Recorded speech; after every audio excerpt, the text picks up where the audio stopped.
All right, everybody, and welcome to the Texas College Football Show. This is the big one. This is the Red River Rivalry. We're going to have the Texas versus OU preview. And again, joining me this time we had him on last week. We didn't have anybody from the University of Florida. We got Cord Samuels, you know him from Inside Texas Football, the ghost of Texas football. He's at 40 Acre Vibe, I believe is your Twitter handle there. Cord, what's up, bud? Hey, not much, man. Happy to be here. Wish I had a little bigger smile when I think about this game, but regardless, it means a lot to me. Happy that it's almost here. Yeah, and joining me from the other side, for a big OU fan, I've known him for a long time now. It's is a good buddy of mine, Chuck Ramsey. Chuck, tell everybody who you're. Law Dog Sports is how I know him. Follow him at Law Dog Sports on Twitter. Tell me kind of your career, what you've done here. You're a retired police officer, but you found me before I was ever with any affiliated thing.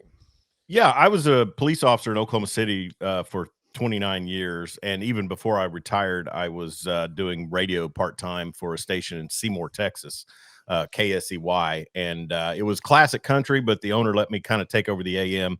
And we wanted to do some sports format. And we actually did get it going, 24-hour sports. But we hosted a show called The Weekend Big Show, my partner, Jeremy Schroeder, and I. And then we also had a third partner, Corey Hogue, who, man, he worked for Dave Campbell's Texas Football. And if you don't think that gives your sports talk show in Texas a lot of credibility, Corey did.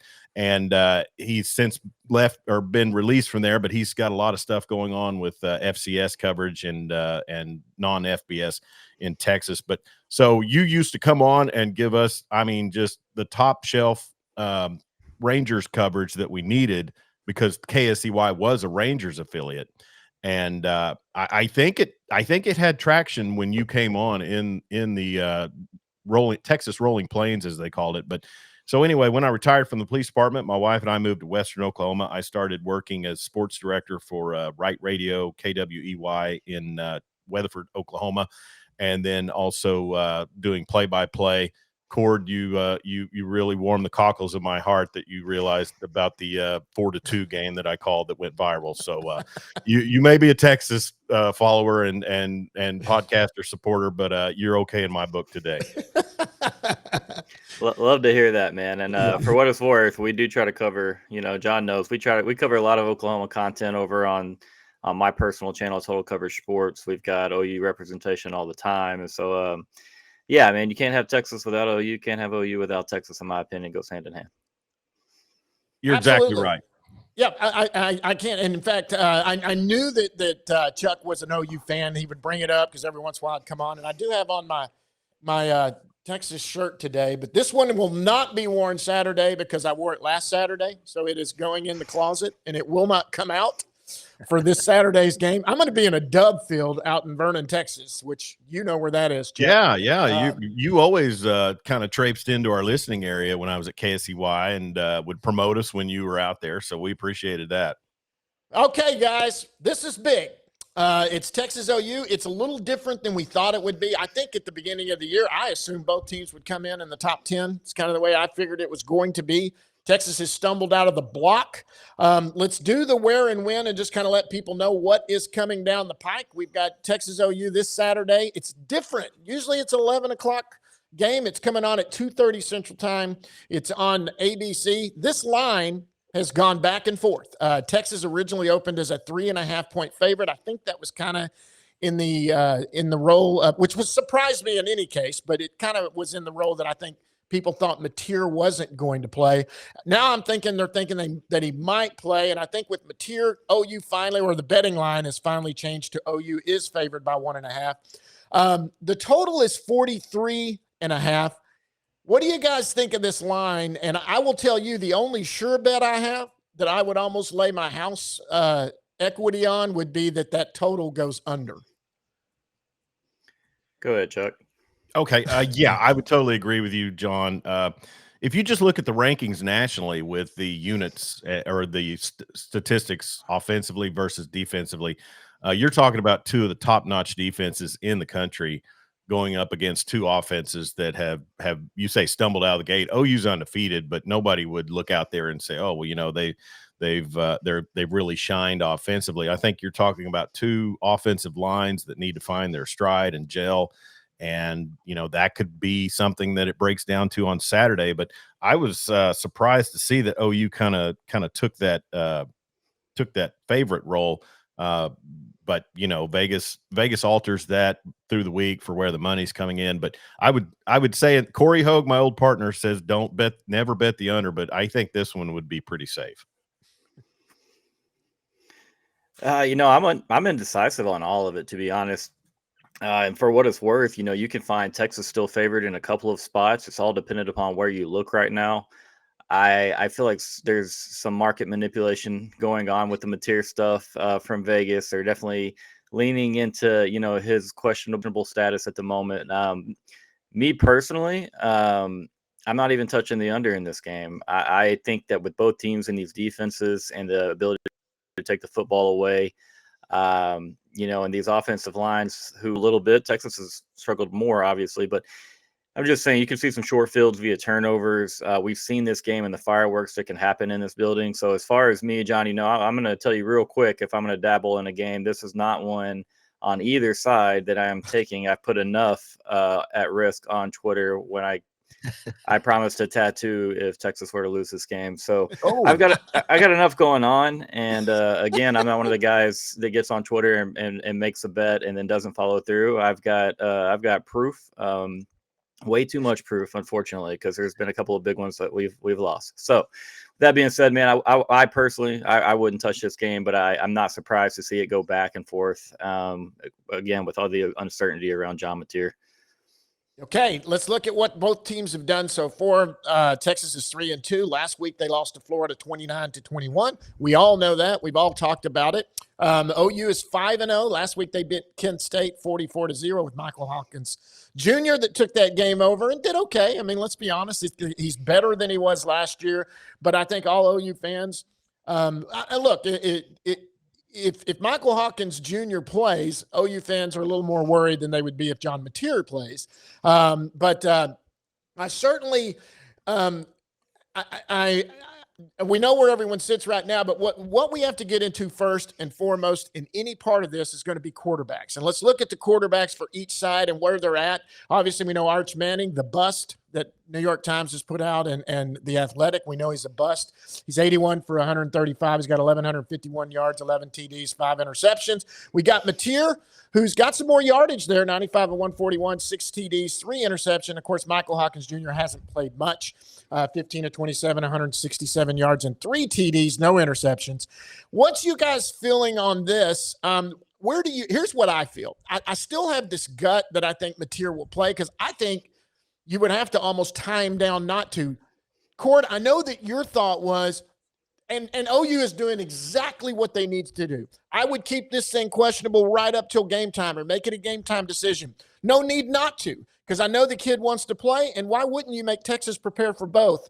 Even Michael Hawkins Jr.'s backup. So why wouldn't you do that? That's just called gamesmanship, and I have no issue with it. Cord, I thought you said you kind of thought that it might go right to game time, and then they announce he's out. Are you still sitting on that one?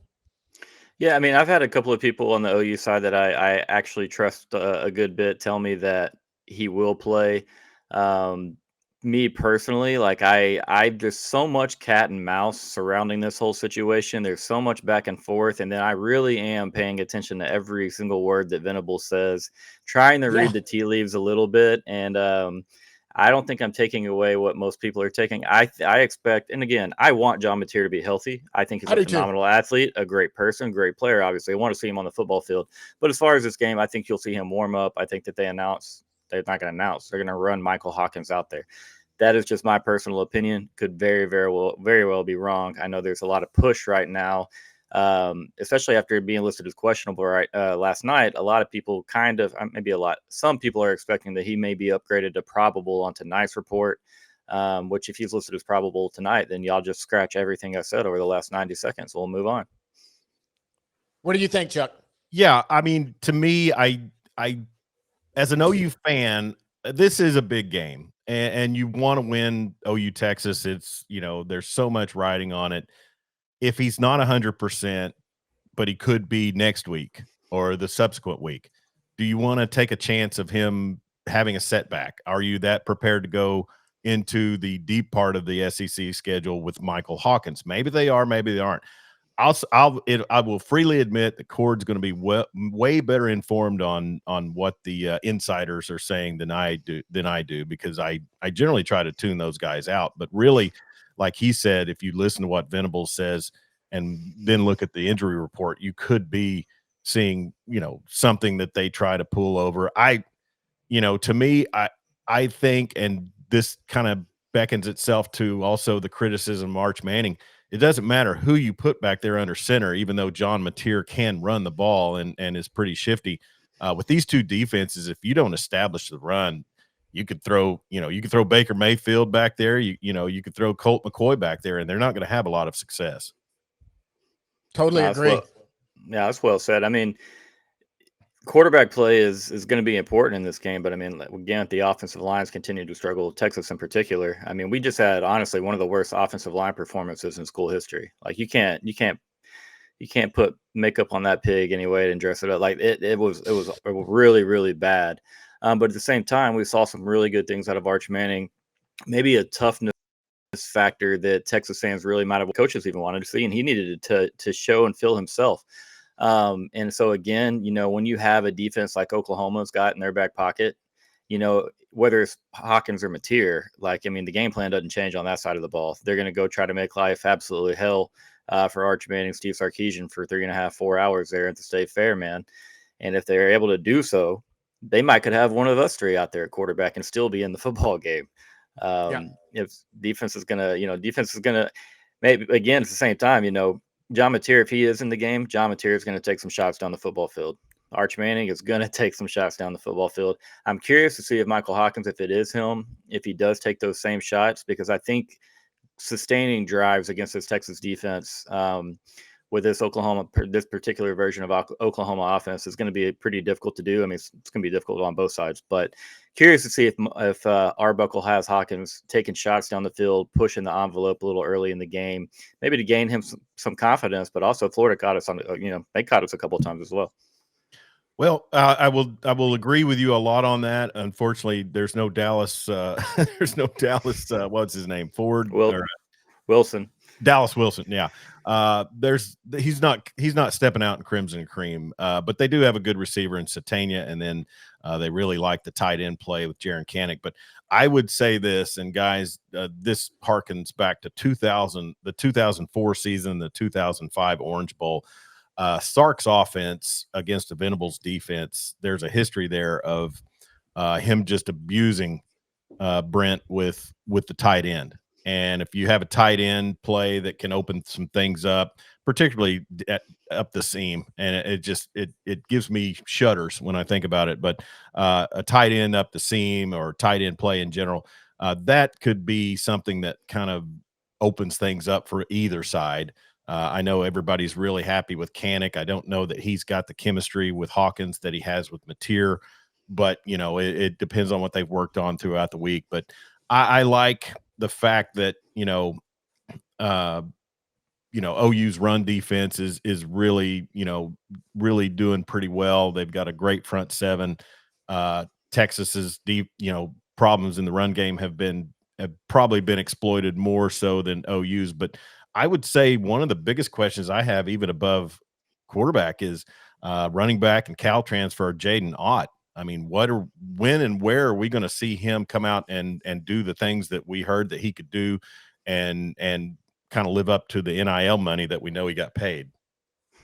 That's a great question. I tell you right now, the running game, I mean, look, I've said this all along, and I said it earlier this week, and Cord knows I said it at the beginning of the year that I didn't need Arch Manning to win a Heisman Trophy. I needed Arch Manning to be a serviceable quarterback. But let me tell you right now, it doesn't matter who you have. If Arch Manning is your leading rusher, you have a problem, period. I'm sorry. I mean, Texas has a stable of running backs that are supposed to be, and I'm sorry, I don't think the running backs are bad running backs. But when you are being, look, why would you not, as a defensive coach, put everyone in the box and go, we're going to stop everything and make Arch Manning beat us with his arm? That's what you would do. That's the only thing you can do in this, because the running backs, if they could break off any sort of running game, that opens up the whole thing. Well, let's go to the offense, because I want to get into something, players to watch on offense. We do this every week. We'll start with you, Chuck.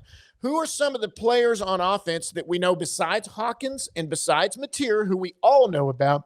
Who should we be watching for on that Oklahoma offense to the names we may not know? Now, I know is the wide receiver that ran into the wall there, is he going to play this week? I think last I saw, he's listed as questionable or probable. Yes, sir. Questionable, yes, sir. Yeah. So, I mean, obviously, I think we even saw it last week. The Arkansas transfer, Isaiah Satania, who's from Austin, Texas. So we know how Austin, Texas products perform in this game for Crimson and Cream. But he's a guy who's, and I tell you, and a lot of my Arkansas faithful fans and friends, they really told us warning about his hands. Just not the most stable catcher of the football, but man, that guy seems to be able to get open. I know last week it was Kent State and they were pretty vanilla, but Satania and then also Jaron Kanik on offense. That guy's proven he switched over from linebacker 3 years in the defensive side, and now he's come in. And our best way that we've described him on my program is just kind of a Swiss Army knife. He's throwing blocks that really help set up some of the jet sweeps and things like that. And then he's got great hands seemingly. So he's one that could come in and have an impact. What about you on offense, Court? You know, this is going to be a game where there's going to be have to be a couple of Texas wide receivers step up. And again, Arch Manning is a guy that's going to have to play well because he might have to be the Superman that we didn't want him to be behind this offensive line. Yeah, exactly. So again, the entire offensive line, you could say, like, yeah, we need to see a step up from them. But I want you to watch out for Emmett Mosley. He's actually plus 650 to score a touchdown in this game. If I were to take any wager on this game, I might put down like a little $10 pizza money on that. But I like Emmett Mosley and what he showed last week against Florida. He seemed to be the most crisp and smooth route runner that we have. Made one tough possession catch, showed a really good awareness on the sideline. And again, so I'm thinking of two of the group of Livingston, Mosley, DeAndre Moore, Ryan Wingo really have to step up. I like Emmett Mosley to have a big play in this game, and I like DeAndre Moore. It might not be the same type of play that him and Arch connected on against Mississippi State last week, but I feel he's due for a big kind of a breakout game maybe, which again, against this Oklahoma defense, wouldn't have to be a crazy big game. Expect a low scoring one, but I do expect DeAndre Moore to make a couple of plays. That's good. On defensive side of the ball, obviously both these defenses playing fantastic. I mean, they're two of the top 5, aren't they, in the country right now? Or top 10 at least, I know. And both these defenses are very well thought of. Who are we looking at, Chuck, on that defense? Who's the leader of that group, and who are we watching? Well, I would think, honestly, if I had to pick one player that could impact the game the most, it would have to be the edge rusher, R. Mason Thomas. And we saw how inept the Hugh Freeze offensive line was against Oklahoma in that game in Norman. 10 sacks. Maybe they reeled it back to 9.5. I don't remember the exact number, but it was a lot of sacks. And then R. Mason Thomas was actually out for half of that game because of a targeting call against, I think, Temple. But he's a guy who, you know, even in that loss to LSU last season, OU went out and really hung with the Tigers in Baton Rouge defensively. And I thought he killed Garrett Nussmeier there for a minute, but he's just that guy that when he turns it on and when he, gets out there, he's gonna make the Texas offensive, plan have to adjust for him. And then, several players on the backside have to step up because if they're not getting to Manning and if he is able to find time, we saw it last week, of course. Sunbelt Billy Napier, he's going to find a way to make a blowout look close. I'll say that. I mean, throwing the ball late in the game and almost getting it picked off, and then some of his offensive decisions there late.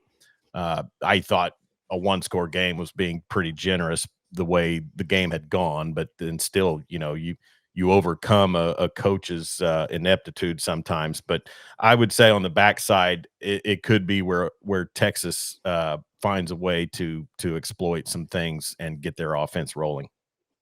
What about you, Cord? Yeah, I mean, I think Chuck's right on that. It was definitely a game that Florida could have won by a lot more than one score there. But Talking about players to watch on the defensive side, you saw Malik Muhammad listed as probable last night on the report. That's very good news. Still need to have a couple of good days leading up to that game. Make sure that he's on the football field. Saw what Texas looked like last week, in man coverage when we had a mixture of Kobe Black, Jalen Gilbo, Cade Phillips, a couple reps. We didn't look good, but again, you have to give Florida a little bit of credit. Dallas Wilson is a very highly touted prospect that is just getting on the field and showing what he can do. And again, Lagway made a couple of tough throws. I don't know if y'all saw the one throw underneath their pass rusher's arm. Almost submarine. Pretty sick little throw. If y'all haven't seen it, I'll send it over. Yeah, but it was great. Yeah, Again, love DJ, Texas kid, but hate that he did that to us. Looking at Malik Muhammad, you want to see how he looks out there. Want him to be healthy, and then, hey man, is it going to be this week that Colin Simmons kind of really wakes up from a stat line, perspective? The effort is there. He's got to add a little bit more to his pass rush bag. He really likes to bend and get wide and use that speed. Bull rush, swim moves, different things. Add that to your bag. Again, still a relatively young pass rusher. Looked pretty good against the run last week, so we like to see that. I think he had 2 or 3 consecutive plays, tackles for losses there. Yeah, and I think we ended up blowing that drive up anyways, and they got points out of it. But I'll be looking for those two. Again, I think our linebacking core is going to have a big day in this one. Again, stopping the run and then dropping back into some coverage zone. They all do a pretty good job in that regard. So curious to see how we game plan for either quarterback, but those are the guys I have to watch on the field. All right, let's go to the keys to victory. We're going to go first on offense. Cord, on this one, we'll start with you. If Texas comes out and wins this game, and I'll give my prediction here in a little bit, what has happened? What's been the key to victory on the offensive side of the ball? I'll say 1 or less turnovers. You got to do a good job of protecting the football. But then again, I'll say that you ran the ball for 100+ yards in this game. And that's not even, in today's world, that's not even asking for a lot. But just give Arch Manning a little bit of time, a little bit of reprieve from having R. Mason Thomas and a slew of other really talented Sooner pass rushers, breathing down his neck, because they are going to get to him. We saw Texas, Florida. Arch is going to get hit this weekend. Let's limit it a little bit. Give Brent Venables something else to think about. Maybe make him think about his 3-high safety look and how he probably can't do it on every single down, and he's going to have to bring some other people. And if Texas can't make him come out of it, I don't blame him at all. Run for 125 or more. That'd be nice, but I'd just take 100.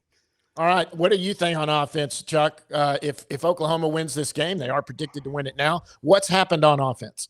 Well, I think, to me, and I can't roll out the stats that Cord does, but to me, this game as of lately, as a trend, has been about who gets some success early, and then who knows what can happen on special teams play, things like that. If you go back to the 2023 game, OU got out to a pretty good start. They seem to always get out to a pretty good start defensively.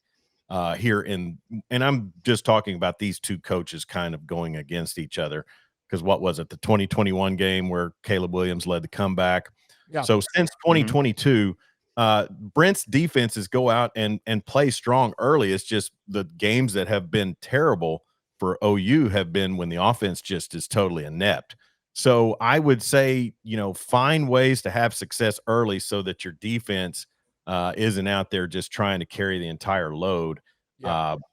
And I don't know, would they be happy with a 17-14 final? I think so, because that means that the defense would have dominated, dictated a lot on our end. But going forward, I just think, we know so little about what they're really going to do offensively. But they've got to find success early. And if OU is in the situation where they're able to force a turnover early, something like that, you've got to capitalize on that, because that's really the only way they won that game in 2023, in my view. All right. Well, we'll start with you, Chuck, on the defense. If OU wins this game, what have they done on the defense? You've got to contain Arch Manning. And regardless of the heat he's taken, regardless of the criticism, he's shown that he can get the ball downfield. That post route on the touchdown against Florida, that was a tremendous throw. It's easy for me to criticize the kid because, the whole Nepo thing, or born on third base, whatever you want to say. And then, but you've got to contain him because he does have some wheels. as has been displayed on the constant clip of him, juking a UTSA defender. but I mean, you have to contain him. You have to pressure him. You have to make him really uncomfortable. I don't think OU will have too much. I hope, but I wouldn't say going in that they'll have too much issue stopping the run or containing the run. But when he breaks loose into a pocket and those receivers are downfield, he can find them, and they obviously have some great talent at receiver. So defensively, you've got to ease the load on that back end, which I don't think has been as good as the OU defense has been. I don't know that big back end can take a whole lot of credit for that. But you get some players back there and maybe make a play, but you've got to contain Manning, and that to me that's what we saw. Like Cord said, late. And at times during that Florida game, even in a loss, he could get you back down there. All right, Cord, defensively, Texas wins this game. Tell me what they've done. They've handled Ben Arbuckle's tempo really, really well. Chuck referenced the 2023 win, and this is not a knock on Brent Venables whatsoever, but I give Jeff Lebby so much credit in that football game for the way that he schemed it up, game planned, using the tempo against the Texas defensive line that was not particularly deep back then. It was Tavondre Sweat and Byron Murphy, but it was only kind of just Tavondre Sweat and Byron Murphy, and that tempo was an issue, especially with Dylan Gabriel's legs being +1 on the ground there. They did a really good job of running the ball. So this year, stop the run. They think that they will have stopped the run. They'll have handled the tempo well, and most likely turned Oklahoma over a couple times. Even if it's John Mateer, I think that he's still going to take some tight throws and into some aggressive throws into tight windows. And not to mean that he won't be successful, but I just think you're going to have that opportunity. You saw that a couple times early in the season. Again, Arch is probably going to do the same on our side. But if we were to win this game, I think we turn Oklahoma over a couple times. We'll particularly do a really good job against that tempo. That's one thing that does give me some worry in this game. Okay, I'm about to give my prediction. Y'all can give yours afterwards. But before we do it, we're going to come back to here. And let me just tell you, I've been all over the place on this one. This could be – literally, I'm not kidding. This could be a blowout win for either team. I could see where either team just gets on a run. And I'm not saying that the defenses fail. I think in the case of a Texas blowout, Arch just finds some kind of footing, and you keep the OU's offense off the field and their defense on for so long. Eventually, I don't care how good your defense is. If you're playing most of the game, you can get exposed. That happens to anybody. On the other side, I can see OU blowing out Texas. Do what Florida did to them last year. John Mateer's there, or anybody, they could blow them out that way. I think it's going to be more of a close game, in my opinion. That's where I'm at. I do think it's going to be a close game. I don't think it's going to be a blowout. And for the first time, now anyone can tell you, I had a bold prediction at the beginning of the year where I thought Texas would go. I thought they would go undefeated. I thought if they beat Ohio State, they would roll into. Now, I was not expecting the offensive line to be what they've been. That is one of the poorest performances I've seen in an offensive line. Can you fix that in a week? That's tough. I don't know how. I mean, everyone's watching that game film and going, okay, here's where gaps are we can get in. Here's where they exposed them. I know Sark can dial it up and try to do different things. I have this prediction right here. I have OU winning this a low-scoring 17-10. I just think they smother them like Florida did last year. I want to be so wrong that I can taste it. You know what I mean? I just want to be horribly wrong. But that's where I fall on this. Where do you guys fall? Go ahead, Cord. Well, man, that score kind of hurts my heart a little bit because it takes me back to the early 2000s and just watching Oklahoma and Bob Stoops and Brent Venables just suffocate our offenses, with Chris Sims and Chance Mock, Vince Young, 12-0 in 2004. We haven't forgotten. I'm not going to sit here and tell you that I guarantee a Texas win or anything like that. I don't ever do anything. I won't even go with more than 51-49. I'm going to take Texas 20-17. And again, I've made a guarantee to get the score tattooed on my body if Oklahoma does win this game. Gotta love Twitter. I don't know what I was thinking Monday morning. I was trying to get the morale up. It was pretty low. The vibes were down, understandably, after last Saturday. But give me Texas 2017 and a classic, a Red River shootout classic. Okay, let me say this before you go, Chuck. If my score is exactly right, and you have to tattoo 17-10 on your arm, you take a picture of it, then you go back and you turn it into Bevo. That's all you got to do. It's pretty simple to do it. I can see where you can do it there. There's always that plan was always part of it. Whatever the score is, if it happens, it will get manipulated into something else after 1 year. There you go. Chuck, what do you say? Well, and since Cord, brought back the ghosts of 12-0 in 2004, which, I think OU felt like they were on top of the world until they faced that jacked up USC team that we've now found out was high on substances the entire season. But no, Brent Venables, he's brought great defenses into this rivalry before. He didn't seem to be able to figure out the Colt McCoy situation other than one season. He's gone out with defenses this season in this series and competed offensively. They've just been let down. And I think, my partner Jeremy Schroeder and I talk about this all the time. Last year it was coaching. I mean, regardless of who won or lost, the offensive ineptitude was completely on the coaching. Seth Luttrell and then Joe John Finley were just in over their skis. But Arbuckle comes in and he's swashbuckle Arbuckle. But we're going to find out if he's ready for the speed of more of the SEC, and if his game plan can really work a long game and a big rivalry game throughout. But OU's defense will be there to kind of back him up. I'm just going to say this: if Vegas can say pick 'em, why can't I? 24-21, and I couldn't tell you who's got the 24. Okay, that's the diplomatic way. Right there. But guys, listen, this has been fun. This is for those that have watched. It's just been a couple of you. We're going to get this out for everybody else. I can't appreciate enough you guys coming out. Hopefully there's some big games coming up. Now, unfortunately for you, Chuck, I don't cover OU sports. I'm covering Texas. So this may be your only shot with me. Les, you don't play at A&M this year. So I don't know. I may not get you. Maybe next year before we do this again. Well, what about an SEC championship game? There we go. There we go. Maybe we're seeing something like that. That would be fun. Cord, you're heading to town, aren't you? I'll be up there soon, my friend. Cannot wait. Also, for clarification, this is not Rice University support. This is Rice High School where I coach. I just want if any Texas fans see this and they're like, this guy is bailing ship. He's jumping off. He's a rat. Is that Leander? Is that Leander Rice? No, sir. It's just Rice High School, just 20 miles south of Ennis on I-45. Okay, my bad. I thought there was a Leander school that was Rice, but I may be wrong. Sorry. No, that's fine. Cord, are you going out for a cold one tonight with some buds? Not tonight. No, I'm not heading up until tomorrow. So tonight we got one more night of family time.